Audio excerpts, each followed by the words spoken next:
Test 2. You will hear a number of different recordings and you will have to answer questions on what you hear.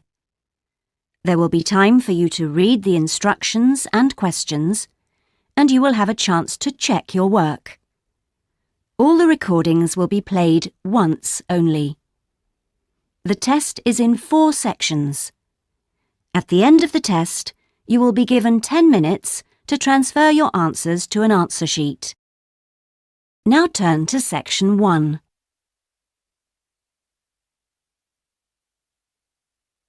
Section 1. You will hear a telephone conversation between a customer and a representative of an insurance company. First, you have some time to look at questions 1 to 5.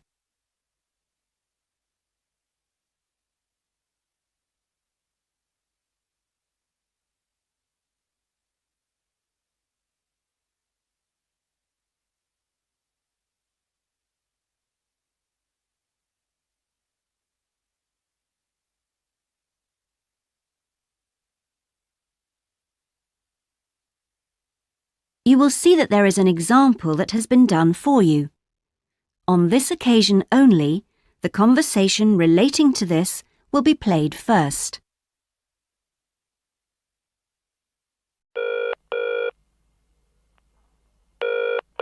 Hello?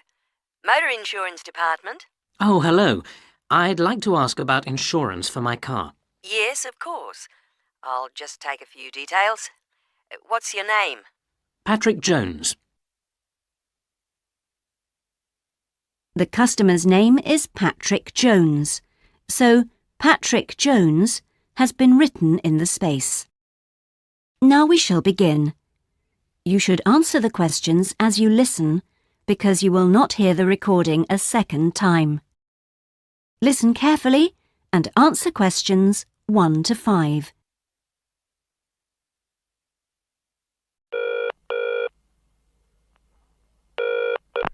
Hello?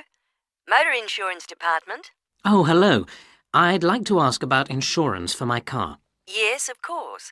I'll just take a few details. What's your name? Patrick Jones. And your address? It's 27 Bank Road. 27 Bank Road. Is that in Greendale? Yes. And what's your daytime phone number? My work number is 730453. And could I ask what your occupation is? Dentist. OK. Now, a few details about your car. What size is the engine? It's 1200 cc's. Thank you. And the make and model? It's a Houghton Sable. Could you spell the model name, please? Yes. S-A-B-L-E. Oh, yes. Thanks. And when was it made? 1997. Lovely. Right. I presume you've had a previous insurer? Yes. Right. We need to know the name of the company. Yes, it was Northern Star. Thank you. And have you made any insurance claims in the last 5 years? Yes, one in 1999. And what was the problem? It was stolen, but... That's fine, Mr. Jones. That's all we need to know at the moment. Before you hear the rest of the conversation, you have some time to look at questions 6 to 10.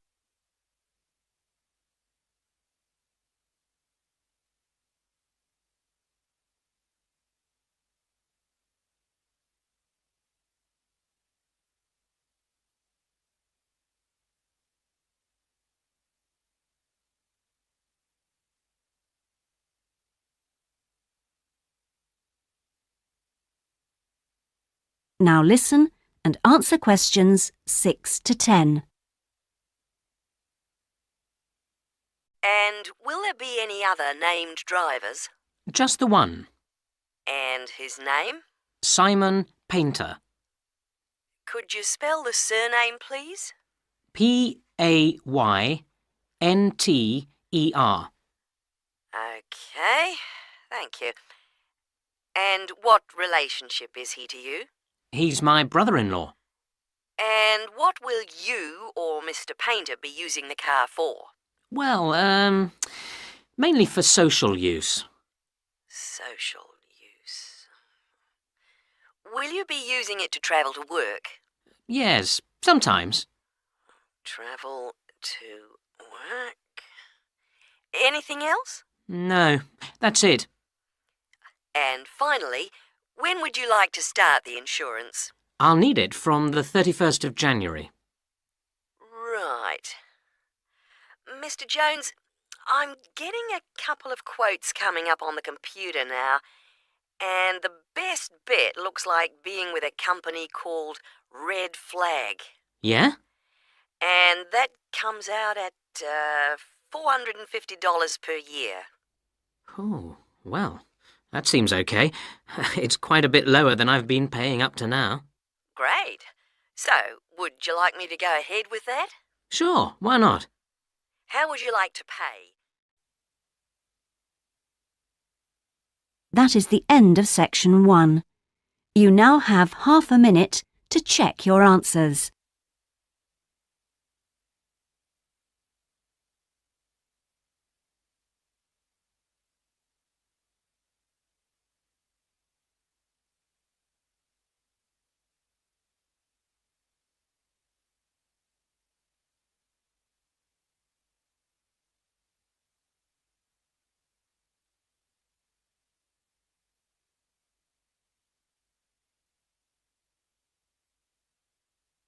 Now turn to section 2.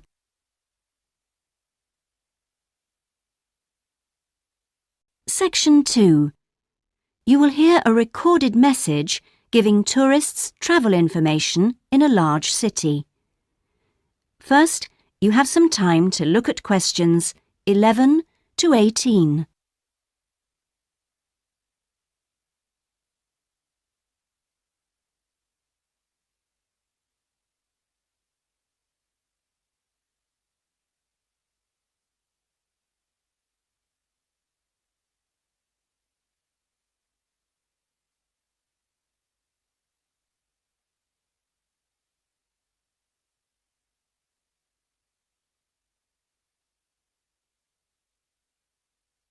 Now listen carefully and answer questions 11 to 18.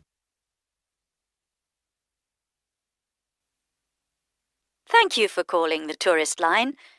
There are many different ways of getting round the city, and we'd like to suggest some you may not have thought of. How about a city trip by boat? There are 4 main stopping points.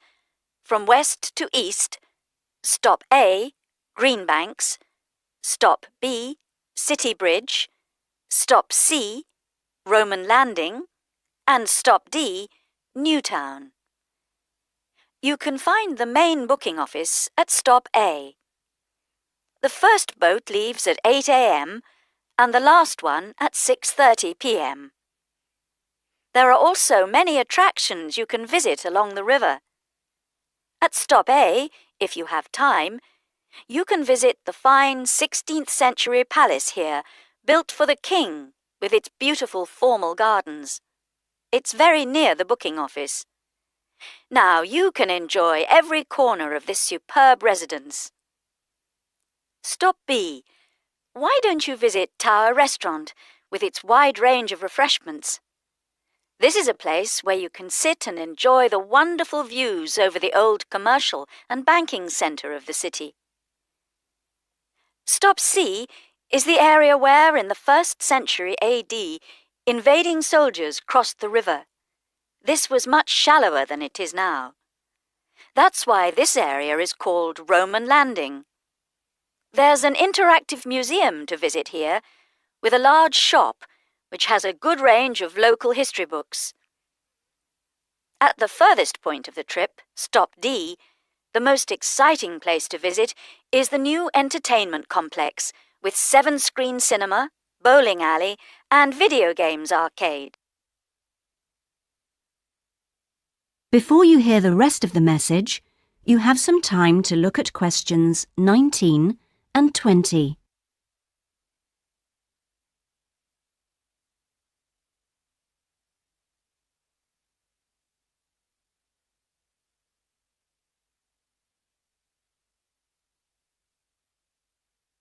Now listen and answer questions 19 and 20. Besides the boat tours, there are city buses. 2 companies offer special services. The top bus company runs all its tours with a live commentary in English. Tours leave from 8:30 a.m. every 20 minutes. There are departures from Central Station, Castle Hill, and Long Walk. This is a hop-on, hop-off service, and tickets are valid for 24 hours. For further details, call Top Bus on 0208 944 7810. The number 1 sightseeing tour is available with a commentary in 8 languages. Buses depart from Central Station every 5 to 6 minutes from about 9 a.m., with the last bus at around 7 p.m. There are also number 1 services with an English-speaking guide. That is the end of section 2. You now have half a minute to check your answers.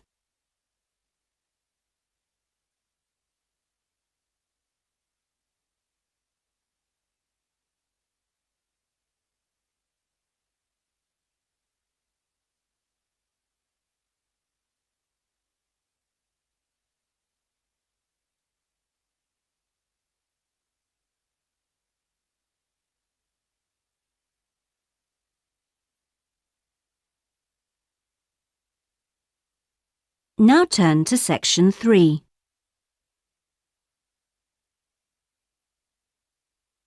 Section 3.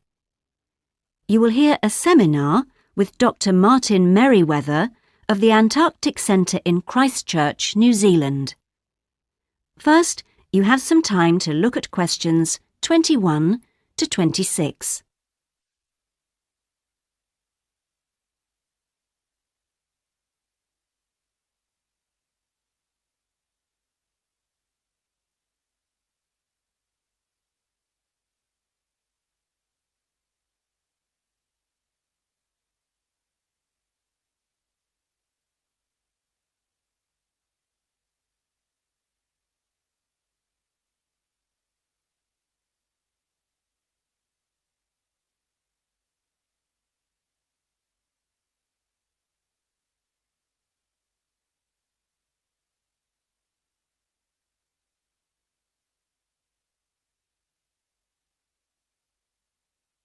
Now listen carefully and answer questions 21 to 26. We're pleased to welcome Dr. Martin Merriweather of the Antarctic Centre in Christchurch, New Zealand, who has come along to talk to us today about the role of the centre and the Antarctic Treaty. Now, my first question is about the choice of location for the centre. Why Christchurch? Was it because of the climate? Well, actually, New Zealand is the second closest country to Antarctica, and Christchurch is often used on Antarctic expeditions. Right, so it's because of where we are, coupled with our historical role. So tell us, what is the main purpose of the centre? Oh, well, we have 2 complementary roles. One is as a scientific base for expeditions and research, and the other is as an information centre. Tell us something about the role as a scientific base. Well, we're able to provide information about what scientists should take with them to the South Pole. For example, the centre contains a clothing warehouse where expeditions are supplied with suitable clothing for the extreme conditions. I suppose you need a bit more than your normal winter coat. Yes, exactly. And then there's also the specialist library and mapping services. Right. And which countries are actually located at the centre?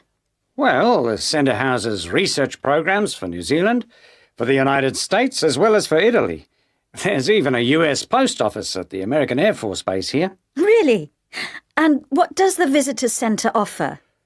Well, since very few people will ever experience the Antarctic firsthand, the Visitors Centre aims to recreate the atmosphere of Antarctica. There's a mock campsite where you can see inside an Antarctic tent and imagine yourself sleeping there. And the centre also acts as a showcase for the unique international cooperation which exists in Antarctica today. What is it actually like at the South Pole? I know you've been there on a number of occasions. Yes, I have, and each time I'm struck by the awesome beauty of the place. It's magnificent, but you can really only visit it in the summer months. October to March. Yes, because it's completely dark for 4 months of the year. And, in addition, it has to be the coldest place on Earth. Colder than the North Pole? Why is that? Well, unlike the North Pole, which is actually a frozen sea, Antarctica is a landmass shaped like a dome, with the result that the winds blow down the slopes at speeds of up to 150 kilometres an hour. And that's what makes it so cold. Oh. And one other interesting thing is that Antarctica is the driest continent on Earth, surprisingly. And so you have to drink large amounts of water when you're there. How old is Antarctica? Oh, we're pretty sure it was part of a larger landmass, but it broke away from the rest of the continent 170 million years ago. How can you be certain of this? Because fossils and rocks have been discovered in Antarctica, which are the same as those found in places such as Africa and Australia. Amazing. To think that it was once attached to Africa. Before you hear the rest of the interview, you have some time to look at questions 27 to 30.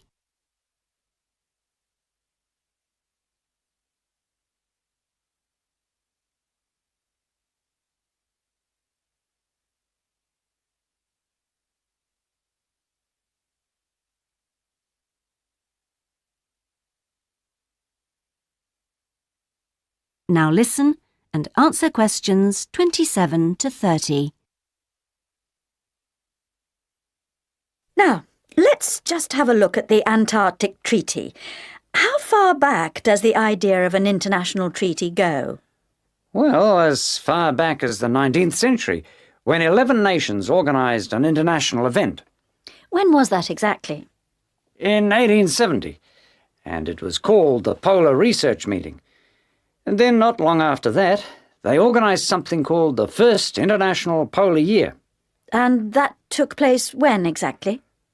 Over 2 years, from 1882 to 1883.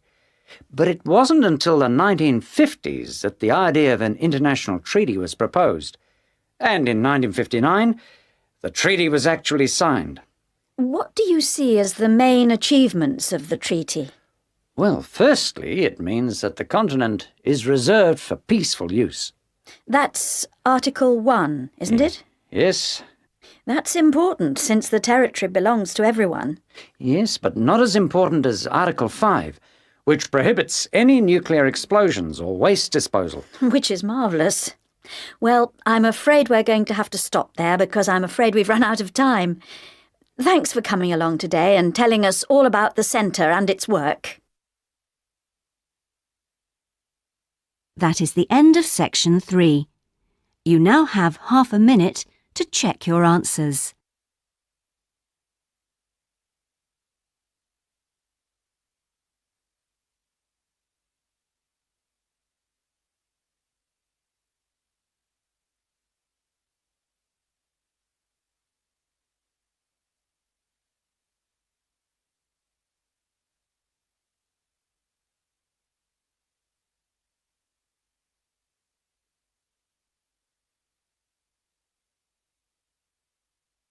Now turn to section 4.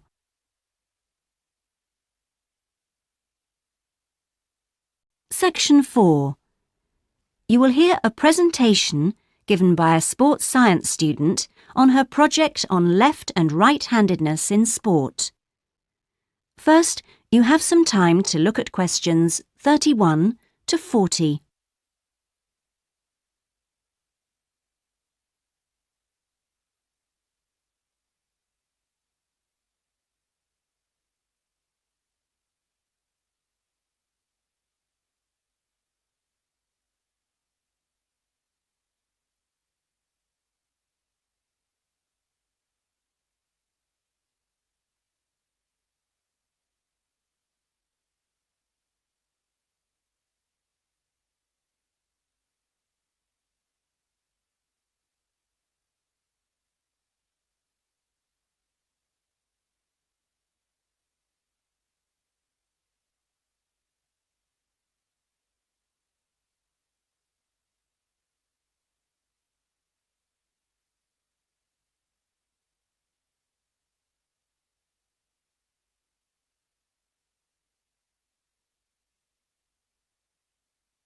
Now listen carefully and answer questions 31 to 40. My topic is handedness, whether in different sports it is better to be left or right-sided, or whether a more balanced approach is more successful. I'm left-handed myself, and I actually didn't see any relevance to my own life when I happened to start reading an article by a sports psychologist called Peter Matthews. He spent the first part of the article talking about handedness in music instead of sport, which I have to say almost put me off from reading further. But what I soon became struck by was the sheer volume of both observation and investigation he had done in many different sports, and I felt persuaded that what he had to say would be of real interest. I think Matthew's findings will be beneficial, not so much in helping sports people to work on their weaker side, but more that they can help them identify the most suitable strategies to use in a given game. Although most trainers know how important handedness is, at present they are rather reluctant to make use of the insights scientists like Matthews can give, which I think is rather short-sighted, because focusing on individual flexibility is only part of the story. Anyway, back to the article. Matthews found a German study which looked at what he called mixed-handedness, that is, the capacity to use both left and right hands equally. It looked at mixed-handedness in 40 musicians on a variety of instruments. Researchers examined a number of variables. For example, type of instrument played, regularity of practice undertaken, and length of time playing instrument, and found the following. Keyboard players had high levels of mixed-handedness, whereas string players like cellists and violinists strongly favored one hand. Also, those who started younger were more mixed-handed. Matthews also reports studies of handedness in apes. Apes get a large proportion of their food by fishing ants from anthills. The studies show that apes, like humans, show handedness, though for them right and left-handedness is about equal, whereas about 85% of humans are right-handed. Studies showed that apes consistently using the same hand fished out 30% more ants than those varying between the two.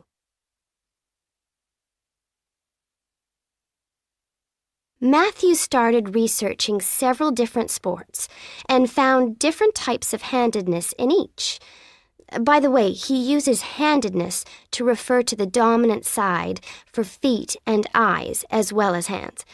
Anyway, his team measured the hand, feet, and eyes of 2,611 players and found that there were really three main types of laterality.